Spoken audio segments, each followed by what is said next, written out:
Buat saudara kita PSBS Biak, maaf banget ya. Jadi kena ospek sama King Persib. Welcome to Liga 1.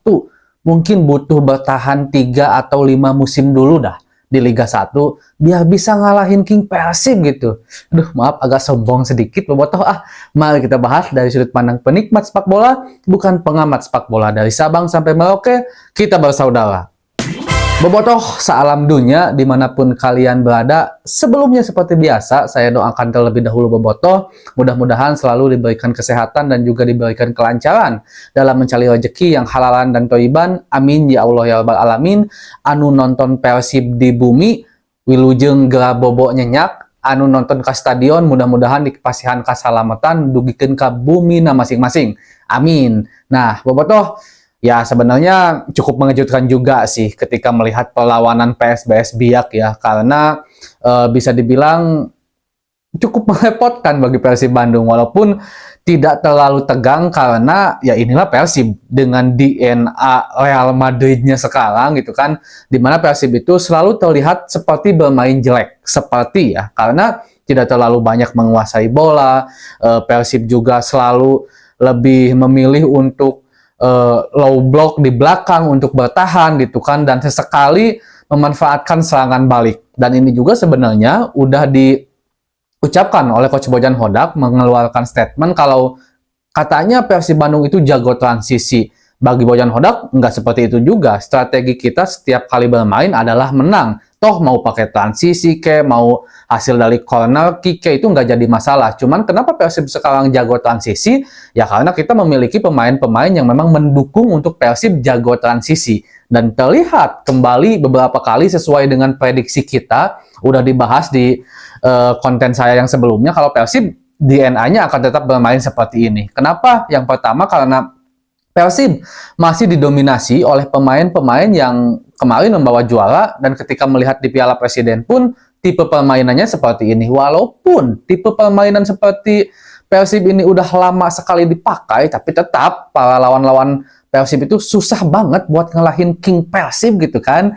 Dan dari segi permainan saya sebenarnya agak terkejut ya dengan memainkannya Mailson 5 di posisi sebagai, bisa dibilang agak sedikit di belakang dari David da Silva. Ini mungkin dari tidak adanya seorang Tyrone Del Pino, sehingga Mailson 5 diposisikan di posisi seperti itu. Dan Dimas Derajat bermain di penyerang sayap kanan. Nah, saya bahas dulu tentang Dimas Derajat ya, sebelum saya masuk ke yang lebih detail dan lebih banyak mungkin. Dimas Derajat ada 2 peluang yang seharusnya memang udah jadi gol bagi Dimas Derajat, dan bagi saya Dimas Derajat harus segera sadar bahwa Dimas sekarang sedang bermain di tim besar yang kalau seandainya kebanyakan menyia-nyiakan peluang, siap-siap aja kena kritik dari para bobotoh, walaupun kritik itu akan sedikit hilang kalau Persibnya menang. Tapi kalau seandainya Persib tadi imbang aja atau mungkin kalah, Dimas Derajat menyia-nyiakan 2 peluang seperti ini bisa berbahaya gitu bagi mentalitas seorang Dimas Derajat gitu kan. Nah, yang kedua itu saya ingin menyoroti tentang bagaimana posisi Dimas Derajat yang bagi saya agak kurang tepat. Mungkin bukan kurang tepat ya, tapi Dimas Derajat harus terbiasa, harus cepat adaptasi dengan posisi yang diberikan sekarang. Yang pertama, seperti yang udah dikatakan oleh komentator juga betul, kalau Dimas sekarang harus bisa lebih sering lari dan juga jago mengumpan bola. Kalau dulu-dulu kan Dimas sebagai seorang striker murni, tugasnya hanya menciptakan gol. Kalau sekarang harus jago crossing dan juga harus bisa bantu Robby Darwish. Terlihat beberapa kali Dimas Derajat itu telah turun ke bawah, Robby Darwish dibiarkan sendiri, tapi untung letik-letik muda keneh, ngorak keneh, tapi kuat, wantunan, wanian di tukang, sehingga Robby Darwish bisa dibilang bermain cukup baik kalau menurut saya. Nah, ini akan menjadi satu hal yang agak merepotkan bagi pertahanan Persib Bandung kalau seandainya kita nanti bertemu dengan tim-tim yang memang efektif dalam sekali serang, apalagi di sisi sayap. Kita udah tahu kalau di sisi lain Ciro Alves itu dari dulu memang jarang sekali bantu pertahanan. Salah satu tugasnya agar Ciro tidak terlalu capek, dan ketika para pemain pertahanan Persib ini jago atau bisa merebut bola, bisa cepat-cepat dikasih ke Ciro atau David da Silva. Nah, tapi kalau seandainya Febri yang main, Febri itu paling sering banget bantu pertahanan ke belakang. Sehingga di lini pertahanan Persib itu banyak lah gitu, banyak pemain untuk bisa menghalau serangan-serangan lawan. Nah, Dimas Derajat harus cepat beradaptasi seperti itu.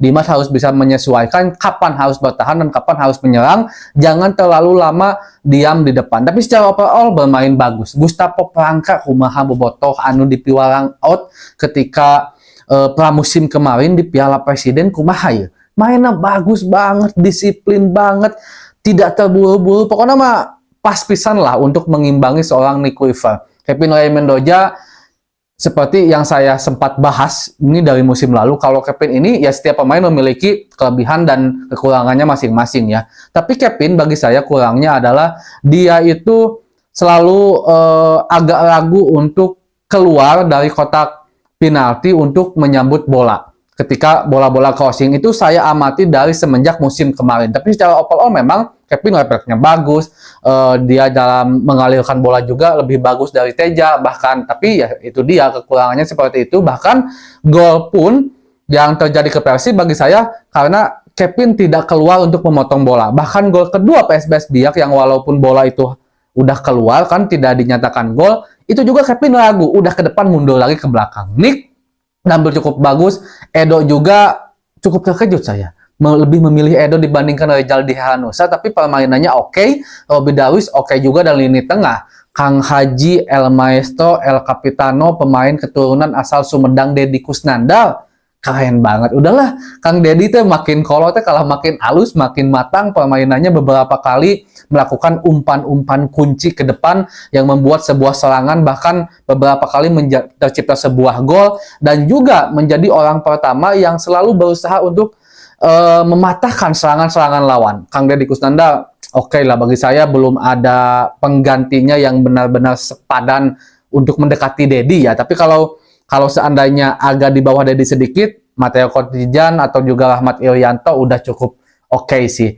Dan untuk Malcolm, box to box sang kapten kita, Ciro dan David, ya udahlah, nggak usah dibisa dulu. Bingung nih ngomong kenalnya bobotoh ya, karena secara permainan Persib masih sama dengan yang dulu gitu kan. Dan Milestone 5 bagi saya menjanjikan. Ini untuk laga perdananya bisa dibilang ya cukup bagus ya gitu kan untuk laga perdana, dan dengan harapan tentunya ketika nanti seiring berjalannya waktu King Persib, Milestone 5 dan juga pemain-pemain lain lebih klop lagi, lebih paham lagi, dan lebih bisa rapih lagi, karena kelihatan sih sebenarnya tadi Persib agak sedikit kurang santai seperti musim lalu. Biasanya mau ditekan kayak gimana pun King Persib itu main santai, tidak terburu-buru. Kalau barusan memang di babak pertama khususnya agak sedikit ke bawah permainan dari PSBS Biak, yang saya yakini tim ini akan menjadi tim hebat ya kalau seandainya mereka terus konsisten, karena permainannya